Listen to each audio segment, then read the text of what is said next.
Please welcome the Hill's congressional reporter Mychael Schnell in conversation with Congressman John James.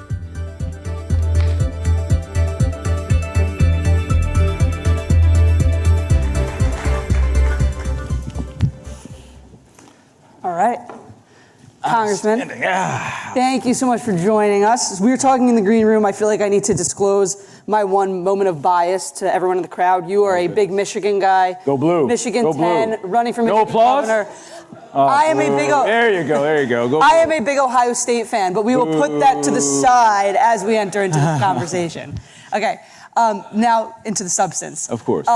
I mentioned you're running for governor. You currently represent Michigan's 10th congressional district. You're running for governor.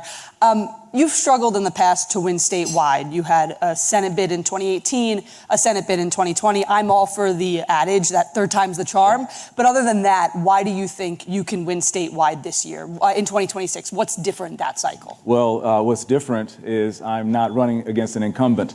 I'm also not running in a global pandemic, which don't recommend, by the way. I actually overperformed the top of the ticket. I got 6.5% as a newcomer with very low name ID against an entrenched incumbent in 2018 with marijuana on the ballot as a ballot initiative. In 2020, of course, a global pandemic, I couldn't campaign. Governor Whitmer made going to church illegal during a time period in Michigan. I also couldn't go out and talk to people and tell them how I could advocate and how I could serve them most effectively. And I still got within a point and a half. And so as the result of the relationships that I built, the people that I got to know, and the experience that I gained, I was able to run for House, run for Congress in Michigan's 10th Congressional District in a very tough race in southeast Michigan, in the southern portion of Macomb County in Rochester and Rochester Hills. I won by 0.5 point in a tough race with abortion on the ballot when the top of the ticket lost by almost 11 points. And then capitalizing on that, building on it, serving the people of the 10th Congressional District, prioritizing customer service, prioritizing using my experience in the military as a combat veteran, prioritizing using my experience in the business world, executing tough missions, and being able to build on that, I was able to win by over 6 points this last time.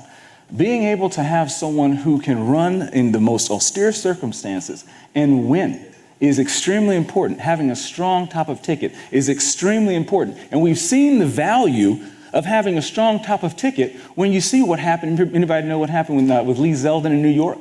Lee Zeldin ran a very, very strong race. And even though he fell short for governor of the state of New York, he pulled across 6 Republicans, and 5 of them were in districts that Biden won. One of them, my good friend Mike Lawler, won and beat Sean Patrick Maloney, who was the DCCC's chairman, and that was a district that Biden won by 20 points. You can't tell me that having a strong top of ticket that has a battle-tested experience doesn't matter.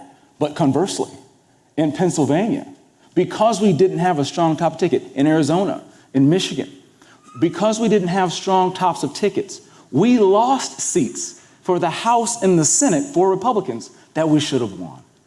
It is so important for the state of Michigan, in a battleground state, the center of the universe in 2026 from an electoral standpoint, with an open seat for governor, with an open seat for Senate, with possibly 3 open seats for House and 3 competitive seats for 6 total, with an open Secretary of State, open Attorney General, and a state legislature up for grabs to have a strong top of ticket. There's going to be $500 million spent in the state of Michigan this coming cycle, and in order to make sure that we maintain a majority in in Congress, it's absolutely essential in a battleground state to have a battle-tested leader at the top of the ticket, not just to win the race, but to put Michigan on a trajectory that will benefit for generations, the country and the state.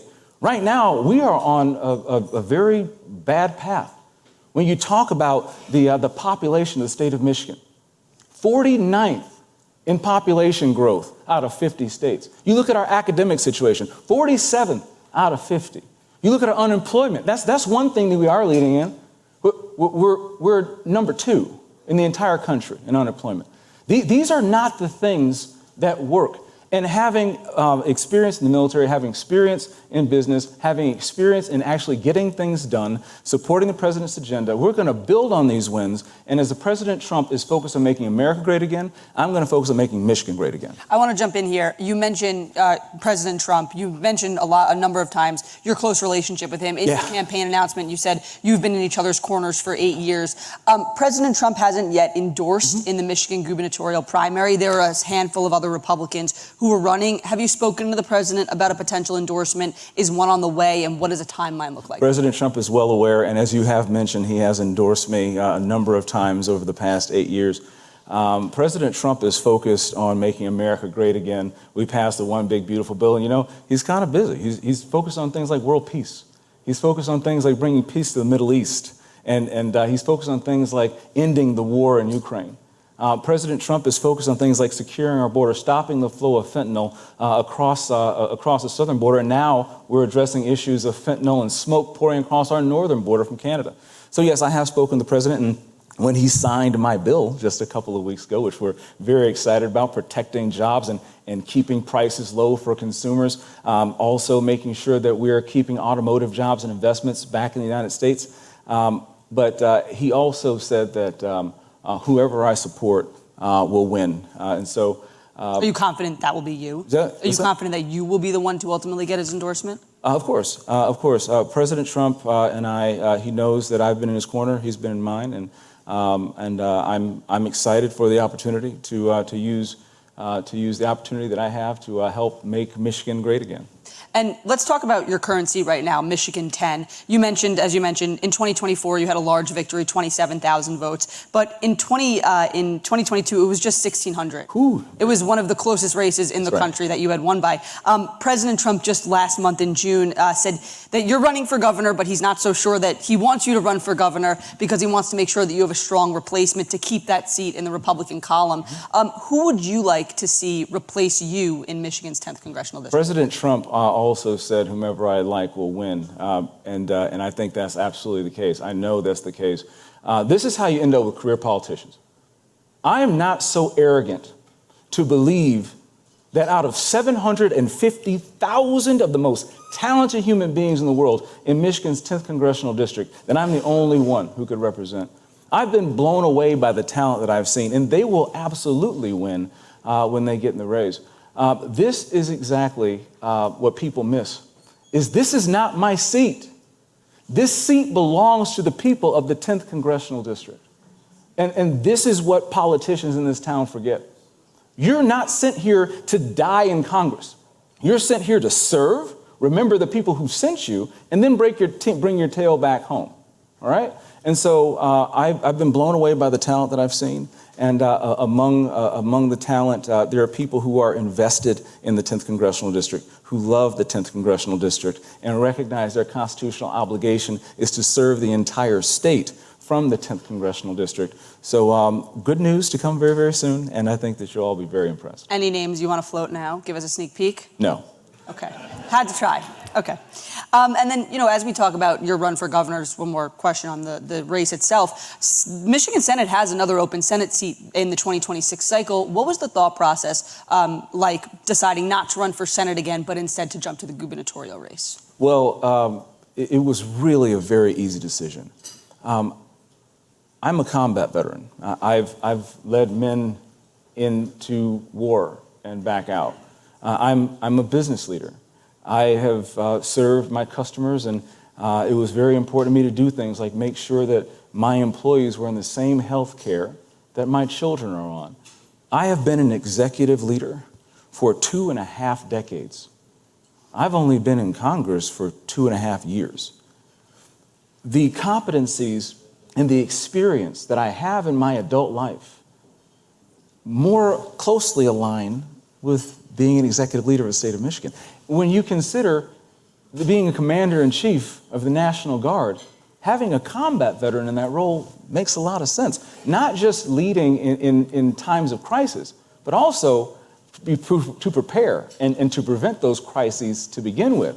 When you talk about what Michigan needs from focusing on academic excellence, economic mobility, public safety, healthy families, and government accountability, having somebody who's run an organization both in the private and public sectors, successfully each time. Having that executive leadership experience matters. It aligns most closely with my experience. And also when you look at the fact that Michigan's budget, 40% of it, comes from the federal government. Having relationships with people at the secretary level, with the president himself, to make sure that Michigan continues to be the first to the trough when it comes to our health and human services budget, our infrastructure budget, our energy budget, so that we can continue to compete and win.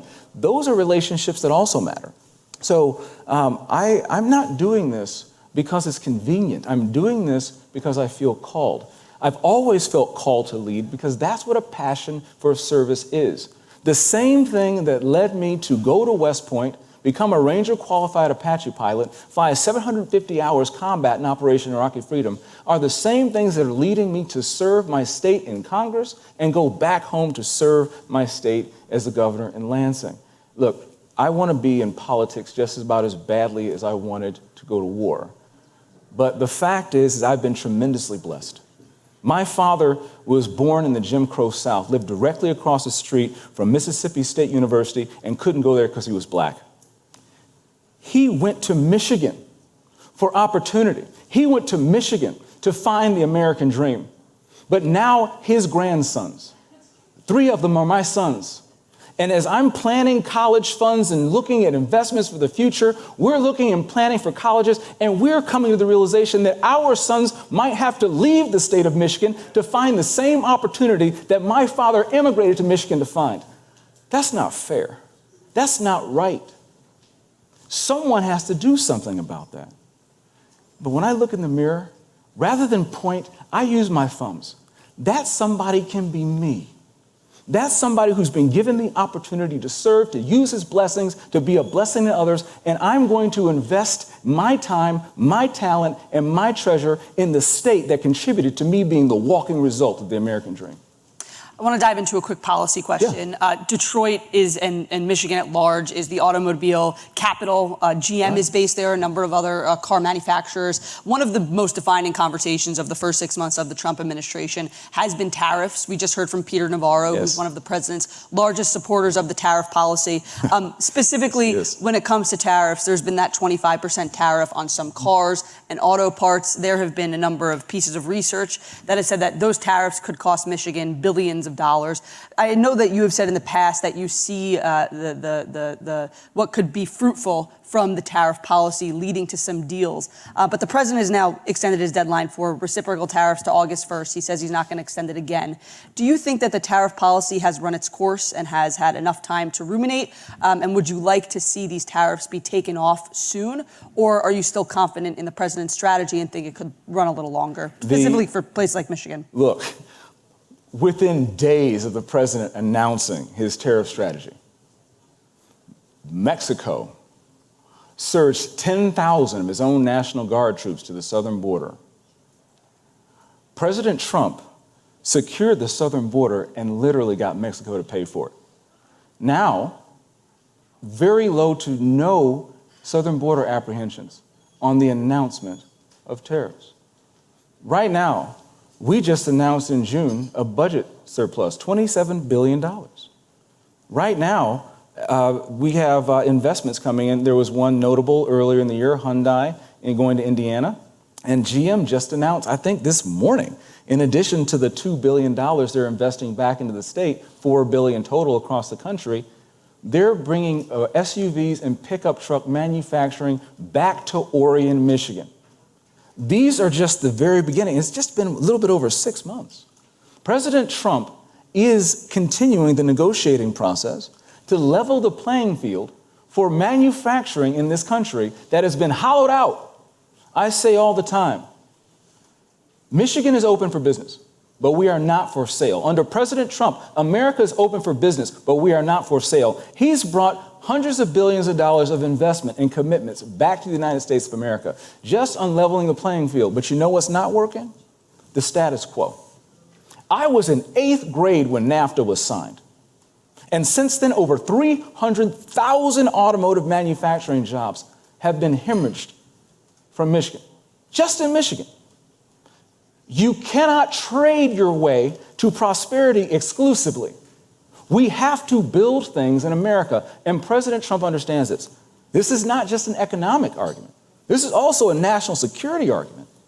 This is also how we are able to defend ourselves, provide for our families, and be able to give that purpose and the opportunity for people to pursue the American dream. So the president continuing to negotiate, he's been able to secure our border. He's been able to secure additional investment. And I have every reason to believe when I talk to folks in my district who are saying we're getting more business than we've ever gotten before, and people are celebrating the opportunity to build SUVs and trucks just outside of my district in Southeast Michigan once again. That's a result of President Trump, a businessman who knows what he's doing. So to answer your question, yes, I trust President Trump. All right. I have a lot more questions I could ask you, but that's all the time we have. Congressman John James, Republican from Michigan's 10th Congressional District, running for governor. Thank you so much. Thank you very much.